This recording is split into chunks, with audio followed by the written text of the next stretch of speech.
السلام علیکم ورحمۃ اللہ وبرکاتہ۔ 6 کلاس باب نمبر 2 آریاؤں کا زمانہ۔ آج ہم نے آریاؤں کا معاشرتی نظام پڑھنا ہے۔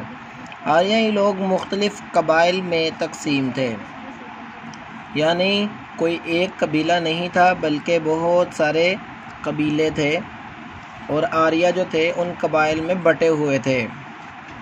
ان کا طرز زندگی نہایت سادہ تھا۔ ان کی اکثریت خانہ بدوشوں پر مشتمل تھی، یعنی خانہ بدوش ایسے لوگ ہوتے ہیں جن کی کوئی مستقل کسی ایک جگہ پر رہائش نہیں ہوتی، بلکہ جہاں ان کو پانی اور خوراک میسر ہوتی ہے وہ ادھر کا رخ کر لیتے ہیں۔ جیسے آج کل بعض لوگ جو ہیں ہم دیکھتے ہیں اپنے علاقوں میں، محلوں میں جھونپڑیاں لگا کر کچھ غریب لوگ رہ رہے ہوتے ہیں۔ ایسے لوگوں کو خانہ بدوش کہتے ہیں، جو پانی اور خوراک کی سہولت کو دیکھتے ہوئے کہیں بھی جھونپڑیاں لگا کر بیٹھ جاتے ہیں۔ تو ان لوگوں کی بھی جو اکثریت تھی وہ خانہ بدوشوں پر مشتمل تھی۔ یہ لوگ مذہبی رسوم میں پیش ہوتے تھے، یعنی مذہبی رسوم پر عمل درآمد کرتے تھے۔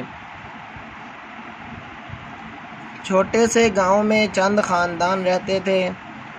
گاؤں کے نمبردار کا گھر دوسروں سے بڑا ہوتا تھا۔ یہ لوگ شہری تمدن سے واقف نہیں تھے، یعنی شہری رہن سہن سے نہ واقف تھے، لیکن جنوبی ایشیا میں آ کر، یعنی ہندوستان کے جنوبی ایشیا میں آ کر انہوں نے مقامی لوگوں سے بہت کچھ سیکھا۔ اب وہ مکانات بنا کر رہنے لگے۔ آریہ ہندوستان میں ایک الگ مذہب اور ثقافت لے کر آئے۔ آریہ رقص اور موسیقی کے دل دادا تھے، ناچ گانے کے اور میوزک کے دل دادا تھے۔ وہ نیزہ بازی، جنگی فنون میں نیزہ بازی میں بھی ماہر تھے۔ آریہ میں باہمی تعاون، ایک دوسرے کی مدد کرنا اور اتحاد دیکھنے کے قابل تھا۔ اعتماد اس قدر تھا کہ دکانوں اور مکانوں کو تالے نہیں لگاتے تھے۔ مذہبی رسومات میں عورت اور مرد دونوں برابر کے شریک ہوتے تھے۔ آریاؤں میں مشترکہ خاندان کا رواج تھا، یعنی یہ ایک جیسے خاندانوں کو پروموٹ کرتے تھے، اپنے جیسوں کو۔ خاندان کا سربراہ مرد ہوتا تھا۔ گاؤں کے بزرگ باہمی جھگڑوں کا فیصلہ کر دیا کرتے تھے اور ان کے جو مسائل ہوتے تھے وہ ختم کر دیتے تھے۔ خاندان کی وسیع تر شکل قبیلہ تھی، یعنی زیادہ سے زیادہ خاندان، بڑے سے بڑا خاندان کسی ایک شہر پر قابض نہیں، بلکہ صرف اور صرف ایک قبیلے کی شکل تک محدود تھا۔ قبیلے کا سردار راجا کہلاتا تھا۔ ہر ریاست کا ایک حکمران ہوتا تھا، اس کے لیے باقاعدہ قوانین رائج تھے۔ آگے چل کر راجاؤں کے اختیارات بڑھ جاتے تھے۔ انہوں نے فوج بھی رکھی ہوئی تھی اور عوام سے مختلف ٹیکس بھی وصول کرنا شروع کر دیے تھے۔ اس کے بعد ہے آریاؤں کی آمد سے مقامی تہذیب پر اثرات، کہ آریہ جب یہاں آئے ہیں ہندوستان میں تو ان کے آنے سے لوگوں کو کیا فرق پڑا ہے، کیا تبدیلی آئی ہے۔ آریاؤں کی آمد سے ایک نئی تہذیب کا دور شروع ہوا، ایک نئی تہذیب وجود میں آئی۔ آریاؤں کا مذہب، فلسفہ اور تہذیب مقامی آبادی سے مختلف تھی۔ فلسفہ یعنی وہ نظریہ، وہ پختہ عزم ان کا جن پر ان کے مذہب کی بنیاد تھی، وہ یہاں کے لوگوں سے مختلف تھا۔ ان میں پیشوں کی بنیاد پر ذاتوں کی شکل میں معاشرتی تقسیم بھی تھی۔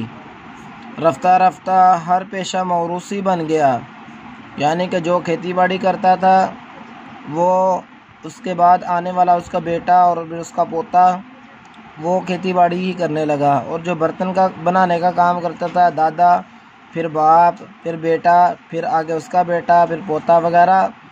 یہ اسی طرح موروثی کا مطلب یہ ہوتا ہے کہ تمام رفتہ رفتہ جو پیشے تھے وہ موروثی بن گئے. اس کے بعد کوئی شخص پیشہ تبدیل نہیں کر سکتا تھا. مختلف ذاتوں کے لوگ آپس میں شادی نہیں کر سکتے تھے. عورت کو وراثت سے حصہ نہیں ملتا تھا. آریاؤں کی مقامی آبادی سے اکثر لڑائی رہتی تھی. انہوں نے آہستہ آہستہ شہری تمدن کو بھی تباہ کر دیا. مقامی آبادی آریاؤں کی غلام بن کر رہ گئی. یہ اثرات تھے. یہ 3 نمبر کا سوال پیپر میں آتا ہوتا ہے. اگر آ جائے تو 3 نمبر کا ہوگا، میں بتا رہا ہوں. اس کے بعد ان کی جو معاشی سرگرمیاں وہ کس طرح سے تھی یہ دیکھیں گے. آریاؤں نے زراعت کو فروغ دیا. گندم اور کپاس کی کاشت کی جاتی تھی. وہ چاول کی کاشت سے ناواقف تھے. مویشی پالنے کا عام رواج تھا. وہ گائے، بھیڑ، بکریاں اور گھوڑے پالتے تھے. صنعت اور تجارت خاصی ترقی پر تھی.